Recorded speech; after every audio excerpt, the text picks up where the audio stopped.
Welcome to another edition of the AHIF, or the Africa Hospitality Investment Forum podcast, the podcast that brings you views and news on all things hotel and hospitality investment related for the continent.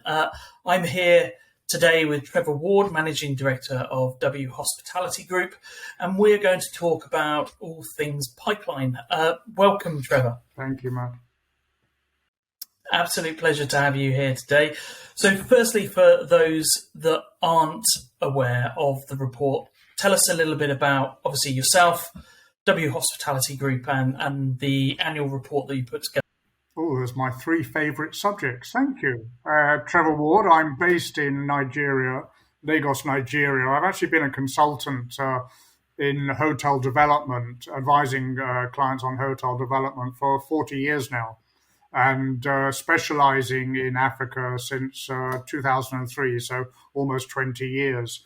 W Hospitality Group is a Nigerian company. Every year, what we do is we collect data from the hotel chains. They give us their data on the deals that they have signed for new projects in the future. So I'm emphasizing deals that they've signed. There is a signature on two sides of the table. They're not hoped for, they're not LOIs, they're all signed deals, legally binding deals. In other words, hotels that should open at some time in the future. This is the 14th year that we've actually done this report, which was released in conjunction with your own company, Bench, a couple of weeks ago. And I mean, you talk about obviously it being signed. Does it also have to be in development? Not necessarily. Some of them are still heaps of paper, but in the report we do separate those that have yet to move on to site from those that are under construction. But I will take this opportunity to say that under construction can be something of a subjective opinion, because there are hotels in the pipeline which have gone to site, have started construction, but unfortunately have stalled and the sites are closed. So how does 2020 look as a report, as an indication of recovery? Well, interestingly enough, that if you look at these are the up to 2021, and a couple that are in were signed in January 2022, and the earliest I think was signed in about 2016. So there's one or two old ones in there. But we found that the number of new deals signed in 2021 was almost exactly the same as the number of new deals and rooms signed in 2019. Now we all compare our pandemic years or post-pandemic years, with 2019 being the last normal year. So that's fantastic to see that there was actually there was a slowdown in 2020. Everything slowed down in 2020. But like so much else, 2021 began to see a recovery in the signings. So we've now got a total of about 80,000 rooms in 447 hotels signed in the 54 countries of Africa. So we take North Africa, Sub-Saharan Africa, and the Indian Ocean and Atlantic Ocean islands as well, 54 countries. So I guess sort of indicates that there was no real slowdown of appetite of new signings, but perhaps the impact was obviously at an operational level. Well, one thing on the signings, there has been more signings in North Africa than there were in Sub-Saharan Africa. North Africa, we count that as the 5 countries from Egypt across to Morocco, and then the 49 countries below that. And while Sub-Saharan Africa with 49 countries was obviously more than North Africa, that gap is closing, and an awful lot more signed now, particularly in Egypt and Morocco. In fact, Egypt, together, they're about 1/3 of the entire pipeline of Africa are in Egypt and Morocco. And to add to that, Cairo, one city in Egypt, is fully 11% of the total pipeline. Quite an amazing weighting towards Egypt and one city. Does this mean that North Africa has once again started to sort of go above the rest of Africa? It's not above yet. Okay. Originally, when we first started this sample, North Africa was greater than Sub-Saharan Africa, just because, well, that's how it was. Sub-Saharan Africa was lagging and then caught up and overtook North Africa. Whether those lines will cross again, I can't say. We can't generalize about Africa. What will happen in 49 countries in Sub-Saharan Africa in the future is difficult to say. But Ethiopia, Addis Ababa, one of the big powerhouses of Sub-Saharan Africa, is still quite strong. Nigeria has slowed down very much, and that's almost all to do with the economic situation in Nigeria. It may be seen as an oil powerhouse, but did you know that the oil industry per se is less than 10% of the Nigerian economy? So it's a bit of a myth that it's all oil driven, because it's not. You then got South Africa, which is another major country in Sub-Saharan Africa, which has its own economic problems. So Ethiopia's there, but unless Nigeria and South Africa get some greater momentum, it is possible that North Africa will take over from Sub-Saharan Africa. And what do you think that indicates, be it on the investor or the travel side of things? Would like to expand on that question. Well, does this mean there's been a shift of interest from the investment community to walk back towards North Africa, Egypt, Morocco in particular, obviously as being the two hubs? Or is it an indication that travel has sort of changed to support that? Or what's the fight? What is the? I don't think it's travel changes per se. Don't forget that there's a several years lag between, say, tourism arrivals and flight arrivals and the opening of signing of a hotel and the opening of a new hotel. So I don't believe that would be seen as an indicator in any way that lag won't help that.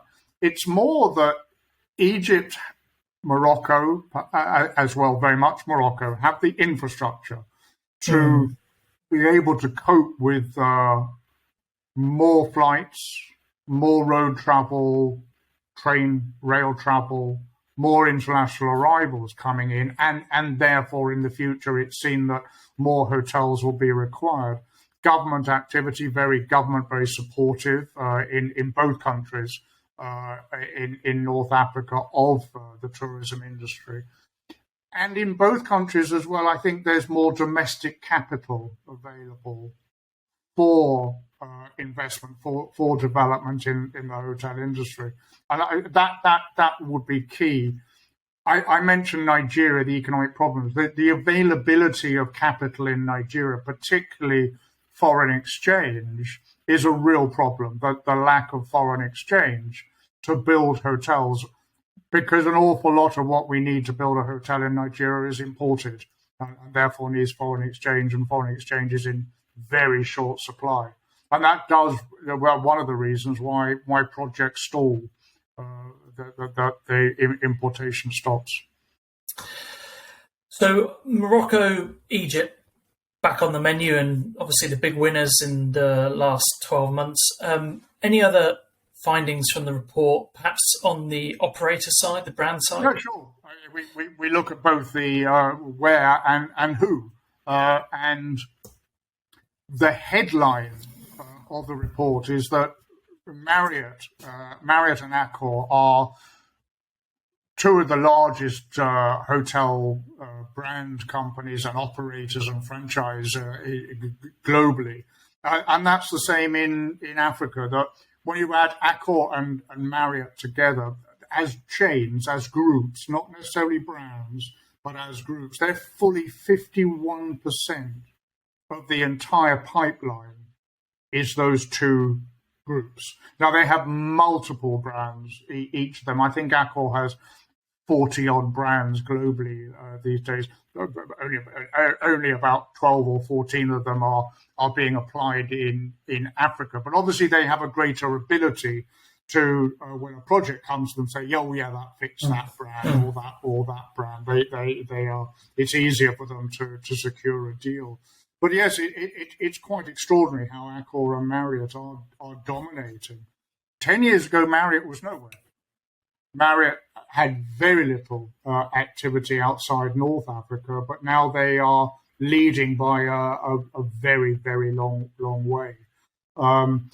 Having said that, the brand that goes on the hotel, the leading brand is Hilton. Okay. They have the biggest pipeline of any of the brands, and that would include, say, the Marriott brand, which is one of the Marriott Group's brands. We are very careful to differentiate between those two.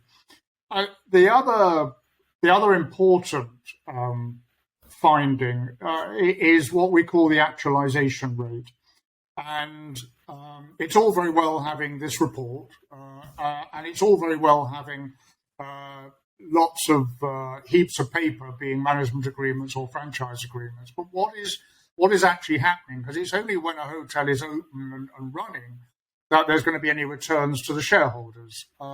So we look at actualization rate, and what happened in 2019, it was terrific because fully 75% of the hotels that the chain said would open in 2019 actually opened in 2019. So that's pretty good.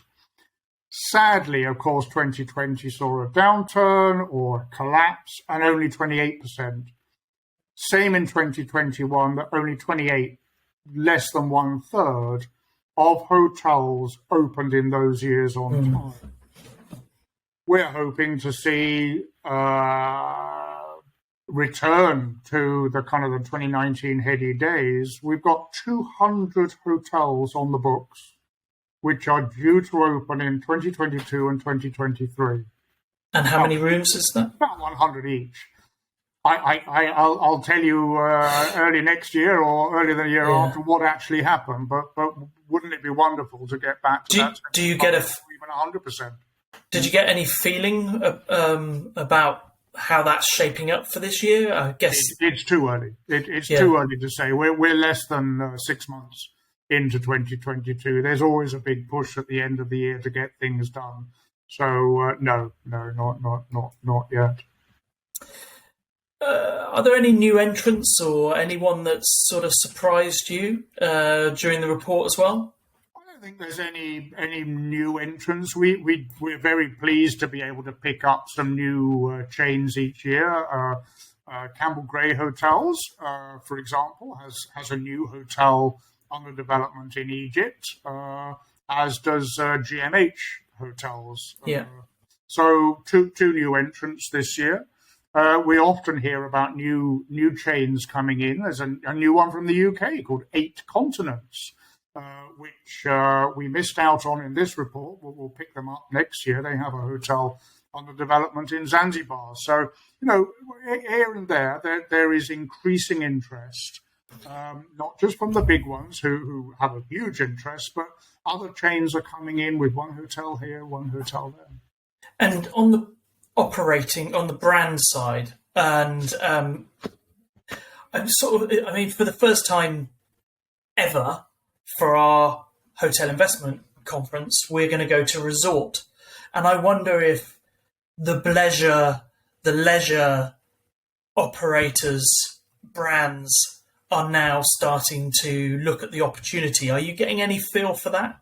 Well, that actually is a very good question, because historically, resorts have been much more difficult than city hotels. Why? Because of the risk, perceived to be a greater risk. Funnily enough, in 2021, fully 29% of the rooms in deals that were signed in 2021. 29% were in resorts. In 2020, only 10% of deals signed were in resorts. Three times the percentage. So that's interesting, isn't it? That investors and brands are signing many more resort rooms than they did before. Is that because of increased travel? Is that because of the impact of the pandemic, whereby leisure demand definitely came back, has come back, is coming back stronger than business demand? Very difficult to say, but what we can say is that there is greater investor interest in resorts than there has ever been in this history of this pipeline. Well, watch this space on that one. I think if you could sort of start giving us more information on that, I get the feeling that this is a strong proposition as to his conversions over the next year or two. Are there any, from your conversations or the data here, are there any sort of major new hurdles that you think are now going to hit the African market post-COVID? There's nothing new. Obviously, I'm going to say finance. Finance is difficult in Africa, probably globally, but my focus is on Africa. The financing hospitality projects is very, very difficult. There's very little commercial debt available, so typically much more equity is required, is needed in hotel developments because of the shortage of debt. I'm generalizing hugely that there are some countries where debt is available, and I will probably point to East Africa, Kenya, and North Africa, of course. Let's not forget North Africa. Nigeria, local debt, forget it. It is just not available. So the financing, and then definitely a pandemic-related issue, again, a global issue, is the whole idea of shipping, the costs of shipping, the costs of clearing.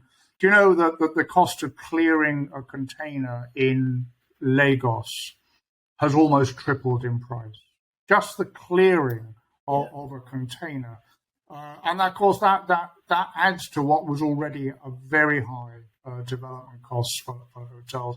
So more expensive finance if it's available, more expensive shipping costs, very high inflation in Nigeria and other countries is mitigating against profitable hotel development. But I don't want to end at all on that negative point, because as we've seen, there is a greater interest in hotels, in resorts.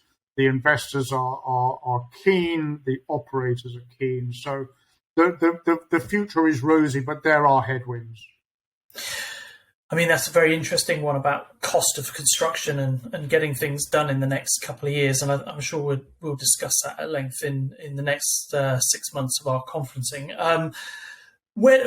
How is everything for you on getting back into work and getting projects and proper meaty stuff? And are you seeing sort of that progressing as we reach the back end of the year, business and such like? Didn't catch that, Matt. Sorry. I was asking, how is the progress of work for you in Africa itself now? Because I remember last year we were talking, and obviously nothing was going on. Are you seeing that progress pick up as well? Yes, to some extent this year. My own business, which is development advisory, feasibility studies, operator selection, and some development management. So the answer is yes, but it's nothing like it was. And I go back to what we were saying earlier about development costs, that it is more and more difficult, certainly in the market I focus on, one of which is Nigeria, is that the development costs are high, and it is more difficult Not impossible, but it is more difficult to make projects work. So a bit of a slowdown for me. Okay.